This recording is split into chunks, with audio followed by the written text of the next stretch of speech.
Olá, sejam bem-vindos à nossa segunda videoaula da disciplina Homem, Pensamento e Cultura, abordagem filosófica e antropológica da educação. Na aula anterior, aprendemos que cultura é o jeito de viver dos humanos em geral e, ao mesmo tempo, o jeito de viver de grupos sociais específicos. Culturas, no plural, é o que diferencia os homens entre si. Nesta aula, seguiremos nossos estudos sobre o que é cultura e aprenderemos sobre os conceitos de etnocentrismo, diversidade cultural e endoculturação. Vamos lá? Para começar, você acha que humanos de grupos sociais diferentes são humanos diferentes? O que você me diz? Somos uma sociedade marcada pela pluralidade. É só a gente dar uma bela volta pelas ruas e observarmos o rosto das pessoas ao nosso redor para percebermos que a gente vive num mundo de gente bem diferente. Negros, brancos, funkeiros, grafiteiros, patricinhas, emos, roqueiros, todos dividem espaço nas cidades, nos locais de trabalho, nas famílias e também nas escolas.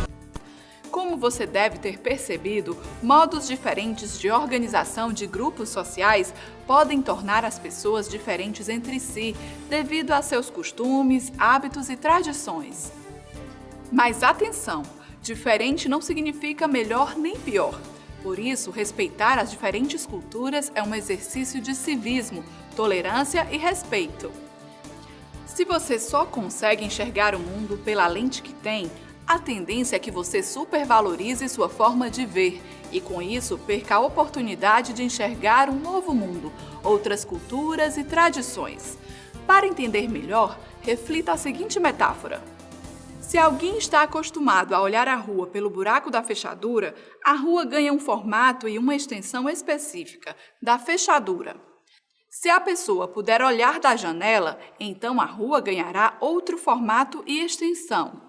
E se puder ainda sair de casa e andar, verá que a rua terá múltiplos formatos. Então, se a pessoa ficar olhando pelo buraco da fechadura, jamais poderá saber que a rua pode ser diferente e achará muito estranho que outro que esteja na rua fale dela de outra maneira. Dirá que é um louco. A tendência que tem a pessoa ou grupo social em interpretar a realidade a partir dos seus próprios padrões culturais chamamos de etnocentrismo. Etnocentrismo é um conceito antropológico que ocorre quando um determinado indivíduo ou grupo de pessoas que tem os mesmos hábitos e caráter social discrimina outro, levando ao desrespeito, depreciação e intolerância. Como exemplo de um etnocentrista, temos o nazista Hitler, que pregava que só a etnia ariana era a superior. Mas o que isso tem a ver com a educação, com a escola? Tem a ver porque a escola é um espaço plural. Nela encontramos diversas pessoas com histórias e culturas diferentes. Por isso, você pode pensar na ideia de diversidade cultural, pois a todo instante, diferentes culturas se encontram, convivem uma com as outras, entram em conflito, diferenciam-se, não é mesmo? Portanto, na medida em que isso acontece, é preciso saber lidar com a diversidade sem querer necessariamente fazer com que a sua cultura ou uma suposta cultura universal se coloque sobre todas as outras. É necessário ter a convicção também de que as culturas não são estáveis. Elas se transformam pela recepção que as novas gerações fazem das práticas sociais ensinadas pelas gerações mais velhas. Assim, é possível dizer que a educação acontece em todos os lugares em que as pessoas estão se relacionando umas com as outras, concorda? A essa prática chamamos endoculturação. Endoculturação é a forma pela qual as pessoas aprendem a conviver socialmente, compartilhando, disputando e negociando valores, crenças, saberes, normas e significados. É, ao mesmo tempo, um acontecimento pessoal, educo-me com os outros, e social, sou educado pelos outros. E é, sobretudo, o modo como o humano se faz presente no próprio humano. É o modo como o humano transforma o humano. Interessante, não é mesmo? Bem, chegamos ao final de mais uma aula. Que tal relembrarmos o que aprendemos até aqui?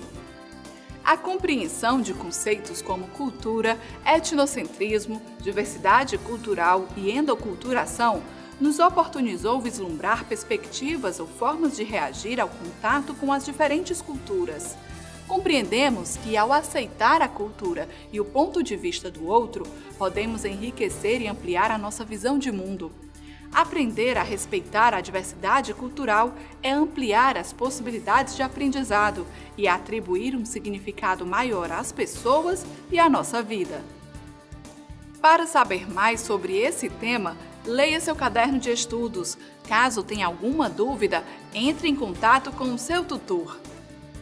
Na próxima aula, faremos um retorno às concepções já estudadas sobre devir humano.